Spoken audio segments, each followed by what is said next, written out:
two men wake up after an accident in the middle of a mountain road. They realize that they are dead, and now they will spend eternity in hell.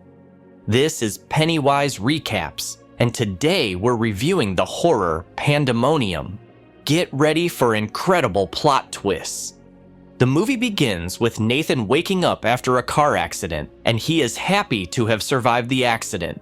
Next to him is Daniel, the motorcyclist whose collision caused the accident. Daniel also survived, although it looks very strange, and it seems that he was just lucky. However, Daniel is not so optimistic. He says that they both lost control and died in the collision. Nathan doesn't believe him, but goes to the car and finds his own corpse in the driver's seat. The harsh reality upsets the man because he cannot believe that he died in the prime of his life. Daniel, resigned to his fate, accepts the existence of the afterlife with a certain satisfaction. Nathan throws a tantrum, not wanting to accept his death. He believes that a doctor is now working on his body, and what he sees is a side effect of anesthesia. Daniel takes Nathan's bloody body out of the car to help him accept the sad facts. Instead, Nathan wonders how Daniel, being a ghost, was able to get the body out of the car. His thoughts are interrupted by the appearance of another car. The driver doesn't see the men, but notices the corpse on the road. Instead of calling the paramedics, he searches the body and then drives away.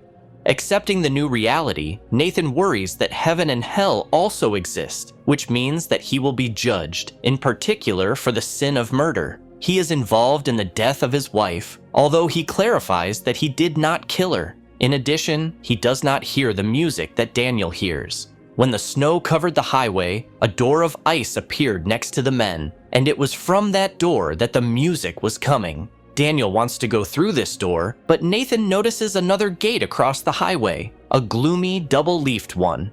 When they appear, Nathan also hears sounds, but these are different sounds than his fellow prisoner heard. They were screams of pain. Nathan doesn't want to go through the horrible gate and screams as he looks up at the sky. He regrets that he killed his wife for a reason, but out of compassion, to save her from the torment of her illness. After hugging each other goodbye, the new dead leave. Daniel walks through his door, but only stops hearing the music. A girl appears next to the men and asks Daniel if he hit her on his motorcycle. He is surprised, as he had seen the girl on the roadside shortly before the accident, but drove by. Daniel, feeling guilty, offers the girl to go with him through the white door, but she does not trust strangers and starts screaming. Unable to stand it, Daniel grabs the girl and pushes her through the door, which makes her disappear. Then the door itself disappears, leaving the men in a desperate situation. Stopping in front of a gloomy gate, Daniel says that he would like to be dragged in by force. Nathan helps him take the decisive step, and then shouts at the sky again that he has only helped his wife realize what she was thinking about in her depression. The sky responds with silence. When Nathan refuses to go through the gate, a terrifying monster appears out of the smoke. Nathan jumps through the gate in fear and finds himself in a gloomy desert. Bodies lie on the cracked ground. He bends over one of them. It's a little girl named Jean, and the story switches to her life before she went to hell. Jean is lying in bed, listening to her parents fighting on the ground floor. They are arguing over her. Her mother accuses her father of not caring enough about her daughter and of being afraid of her. Jean goes downstairs to make herself some sandwiches with jam. The story switches to her conversations with the doctor. The girl talks about how she strangled birds and poked her younger sister, whom she hates, with a pencil.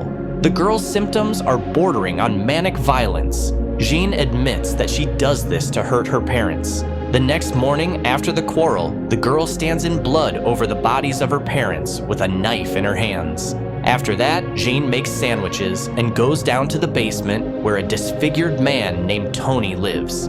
She accuses him of killing her parents, but doesn't worry too much about it. Jean allows him to go upstairs, even though he claims that he had nothing to do with the murders.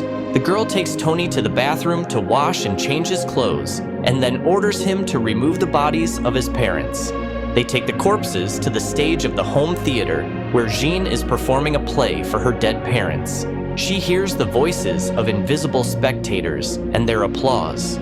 Jane brings Tony on stage, who says he doesn't remember anything about his life before he met her. The play ends with Tony's fake execution by hanging. In his last words, he says again that he is innocent. When Jean is making herself beautiful in the mirror, Tony approaches her and notices that he does not reflect in the mirror, which is logical for a fictional friend. During lunch, they discuss what to do next. Someone rings the doorbell. The man has brought a parcel and asks to call one of the adults to sign for it. Jean calls Tony, but he does not show up. Leaving the business card, the man walks away. Jean rushes in search of the imaginary monster, but does not find it. Searching the entire house, she finds it in her parents' bedroom, where it is devouring a corpse. Jeanne goes to her younger sister Claire, who tells her that Tony killed her parents and now wants to kill her. The sister asks for some time to finish the drawing, but Jean refuses. She takes Claire to the kitchen, where she shoves her into the oven and turns on the stove, ignoring the banging from inside. Singing a song, Jean walks away cheerfully. Nathan wakes up in hell next to Jean's body, barely able to contain his disgust. He crawls to the next sinner. Next to Nathan is a woman named Julia. Her story begins in the kitchen, where she is pouring tea, barely holding back tears. Sitting at the table, Julia sees a bloody stain on the table and tries to wipe it off. She calls to her daughter Chloe to hurry up because they have to leave. However, Chloe does not answer, forcing her mother to go to her room and the bathroom herself. In the bathroom, it turns out that the girl is dead. She is lying unconscious in the bathtub. Although Julia already knew this, she refused to believe what had happened. Pulling her daughter's body out of the bathtub, Julia drags it across the cold floor, sits it down at the table, and brings Chloe breakfast, continuing to talk to her and make plans as if nothing had happened. The story goes back to the moment of the incident. Her mother was completely absorbed in her work, and Chloe was being bullied by her classmates at her new school, mocking her and taking pictures of it on her phone. Sitting at the dinner table, Chloe cuts her finger and leaves a bloody mark on the surface. She confesses to her mother that she doesn't want to go to school because she doesn't feel good there, but Julia convinces her that it's a temporary difficulty that will soon pass. Julia decides to go to the coast with her dead daughter, as if nothing had happened. But behind the front door, she sees a brick wall, a metaphor for the dead end she's in. Chloe's memories come back, school bullies bullying her in the restroom, forcing her to kiss their feet. When Julia returns home, she finds her neighbor Emma, who is worried about Chloe.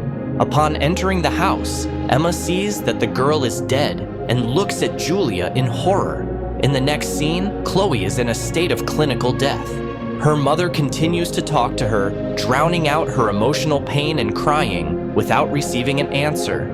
Julia finally closes her daughter's glassy eyes and then drives the car straight into a pole, ending her own life as well. Arriving at the scene, the rescuers pull the wounded but still alive Julia out of the car.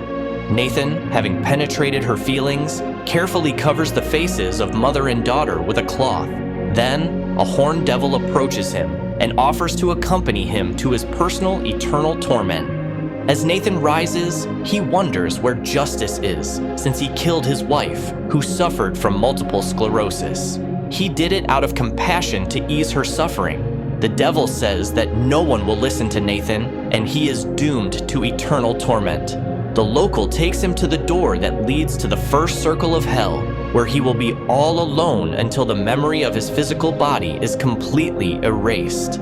After passing through the door, Nathan finds himself in a room with red lamps, where he will have to spend 4,000 years in quarantine. As the devil walks through the wall, Nathan notices movement in the opposite corner. There lies a rag-covered executioner named Billy. For him, every sinner is a toy that he plays with until it breaks, including banging their heads against the wall. Nathan, choking on his own blood, realizes that this horror will last forever. But when the executioner beats him to death, the voice of the devil tells Billy that they are losing their souls because of him. Meanwhile, the surgeons perform a C-section, and a baby with Nathan's soul is born. However, it is not just a child, it is the Antichrist. Although no one is allowed to escape from hell, The newborn grows up unaware that Billy the executioner has already tracked him down and is ready to return the sinner back to hell. Thank you for being with us. Subscribe to the channel, like us, and be sure to click on the bell to stay up to date with our new videos.